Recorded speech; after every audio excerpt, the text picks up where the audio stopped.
सभी नौजवान साथियों को मेरा प्यार भरा नमस्कार। संजीव साहू सर की गणित क्लास में आप सभी का स्वागत है।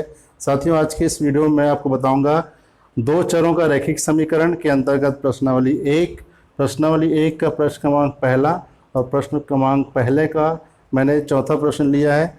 इसमें और इस प्रश्न में हमको करना क्या है, दिए गए कथन के लिए हमको समीकरण बनाना है। और चूंकि यहाँ पर जो प्रश्न दिया गया आयु से संबंधित प्रश्न है और इसमें आपको जब ध्यान से पढ़ेंगे तो इसमें दो कथन है, इसलिए यहाँ पर दो समीकरण हमको प्राप्त होंगे। पहला कथन क्या कहता है, नरेश ने अपनी पुत्री से कहा कि 7 साल पहले मेरी आयु तुम्हारी आयु से 7 गुनी थी और अब से 3 साल बाद मेरी आयु तुम्हारी आयु की 3 गुनी हो जाएगी। क्योंकि यहाँ पर नरेश अपनी पुत्री से कह रहा है, इसलिए मेरी का मतलब होगा नरेश की आयु और तुम्हारी का मतलब होगा उसकी पुत्री की आयु। तो कथन लिखने के लिए हमको 7 साल पहले की आयु कितनी थी या 3 साल बाद की आयु कितनी थी, उसके लिए हमको वर्तमान आयु पता होना चाहिए। क्योंकि हमारे पास वर्तमान आयु जानकारी नहीं दी गई है, इसलिए हमको उसको मानना पड़ेगा कि माना कि नरेश की वर्तमान आयु बराबर x वर्ष है तथा पुत्री की वर्तमान आयु बराबर y वर्ष, ये हमने मान लिया। अब इसमें कौन कौन सी चीज़ें हैं, 7 साल पहले की नरेश की आयु हमको जानना है और 7 साल पहले उसकी पुत्री की आयु कितनी थी उसके बारे में हमको जानना है। तो 7 वर्ष पहले नरेश की आयु कितनी हो जाएगी, वर्तमान आयु है x, तो 7 साल पहले कितना हो जाएगा, x में 7 कम हो जाएगा तो x ऋण 7 वर्ष हो जाएगा। उसी प्रकार 7 वर्ष पूर्व पुत्री की आयु कितना हो जाएगा, तो वर्तमान आयु में 7 कम हो जाएगा, 7 वर्ष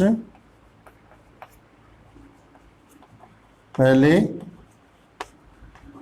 पुत्री की आयु बराबर वर्तमान आयु y है, 7 साल पहले 7 कम हो जाएगा वर्तमान में तो y ऋण 7 वर्ष हो जाएगा। उसी प्रकार अब से 3 साल बाद मतलब वर्तमान आयु जितनी भी है उसमें उसके 3 साल बाद में उनकी आयु कितनी होगी, तो 3 वर्ष बाद नरेश की आयु, 3 वर्ष बाद नरेश की आयु कितना हो जाएगा, वर्तमान आयु x वर्ष है, 3 वर्ष बाद कितना हो जाएगा, उसमें 3 जुड़ जाएगा तो x धन 3 वर्ष हो जाएगा। उसी प्रकार 3 वर्ष बाद पुत्री की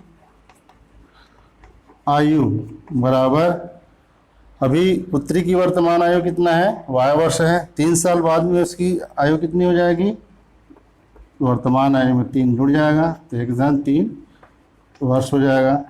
अब पहले कथन के लिए हम समीकरण बनाते हैं। प्रथम शर्तानुसार,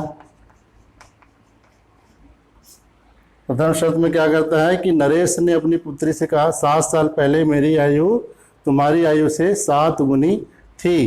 तो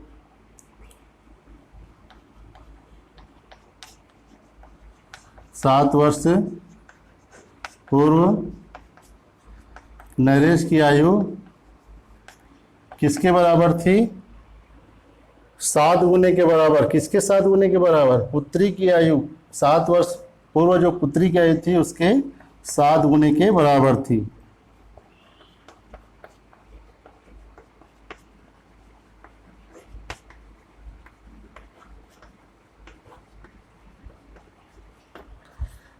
प्रथम शर्त अनुसार 7 वर्ष पूर्व नरेश की आयु किसके बराबर थी, 7 गुने के बराबर। किसके 7 गुने के बराबर, 7 वर्ष पूर्व जो पुत्री की आयु थी उसके 7 गुने के बराबर।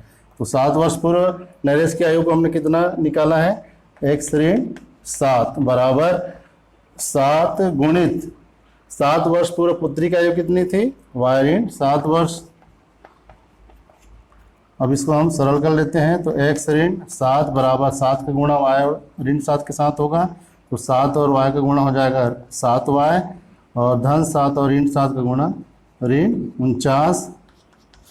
7y को इधर पक्षांतर करेंगे तो x ऋण 7y हो जाएगा, और ऋण 7 को दाहिने पक्ष में ले जाएंगे तो ये हो जाएगा ऋण 49 धन 7।